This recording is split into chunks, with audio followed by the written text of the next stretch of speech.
Bonjour, c'est Gilles sur boursicoté.com. Voici l'analyse technique Forex et matières premières pour cette journée du mercredi 3 septembre 2014. Nous commençons par la paire de devises euro-dollar sur laquelle nous avons donc une stabilisation suite au quasi-contact de la zone des 1,3107 qui vous avait été, dont nous avions parlé hier. Un retour ici sur la moyenne mobile 20 exponentielle. On vient ici retester une ancienne zone de support, 1,3162 qui est désormais testée comme zone de résistance. Donc avec ce contact ici sur la moyenne mobile 20 exponentielle, nous sommes toujours dans un biais, dans une tendance de fond baissière, d'autant plus ici avec la remontée des indicateurs, on voit le MACD qui commence à hésiter. Donc a priori pas de retournement pour l'instant. Pour assister à un retournement, il faudrait valider ici une rupture haussière de cette zone des 1,3162 et au moins revenir au-delà de cette zone ici des 1,3195 puisque le dernier point haut significatif donc d'invalidation de la continuité baissière se situe à 1,3221.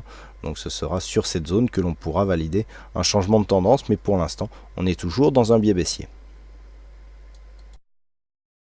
Sur le dollar yen, suite à la hausse de la veille, eh bien, nous avons donc bien validé la cassure de cette zone des 104,64. On est presque venu valider ici le contact avec la prochaine zone de résistance qui se situe à 105,40. Les cours donc viennent de marquer un point haut dans la nuit quasiment sur cette zone et puis redescendent légèrement. On est toujours ici dans une phase de continuité. On avait détecté une forte phase de surachat hier, donc nous avons effectivement petite phase de consolidation. Donc la consolidation, tant qu'elle vient ici sur 104,64, voire même cette zone ici des 104,25, on reste toujours dans une continuité haussière, puisque au pire, si on venait sur cette zone, eh bien on validerait donc cette zone de résistance comme nouvelle zone de support. Par contre, si une cassure de cette zone intervenait, je parle de la zone des 104,25, il y aurait des premiers signaux d'affaiblissement qui apparaîtraient donc quant à la continuité de cette phase haussière. Mais tant que nous restons au-delà de ces niveaux, la tendance reste haussière avec des possibilités d'entrée pour suivre la tendance sur les premiers contacts sur la moyenne mobile 20 exponentielle.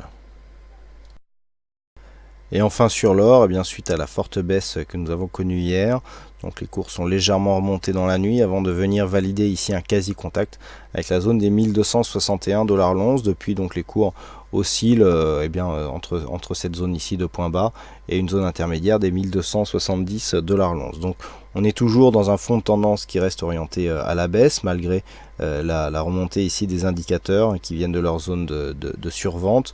Un beau signal de retournement ici sur le MACD, mais du point de vue des cours ici, compte tenu de la phase de baisse que nous avons connue, le rebond technique est vraiment très faible. Donc c'est significatif, c'est témoin ici d'une pression baissière qui subsiste sur le métal jaune, malgré la phase d'exagération temporaire que nous avons connue. Et donc suite à cela, on devrait assister à une poursuite de ce mouvement donc orienté à la baisse qui se manifesterait par une rupture baissière de cette zone des 1260 $ l'once avec un prochain objectif qui se situe à 1240 $ l'once. Le niveau d'invalidation de cette tendance baissière se situe sur le point haut de cette bougie, à savoir les 1296,60 $ l'once. Voilà donc ce que nous pouvons dire sur cette analyse technique Forex et matières premières. Il ne me reste plus qu'à vous souhaiter à toutes et à tous une bonne soirée, bonne chance dans vos prochains trades. Et on se retrouve donc dès demain pour d'autres analyses techniques en vidéo. Bonsoir à tous.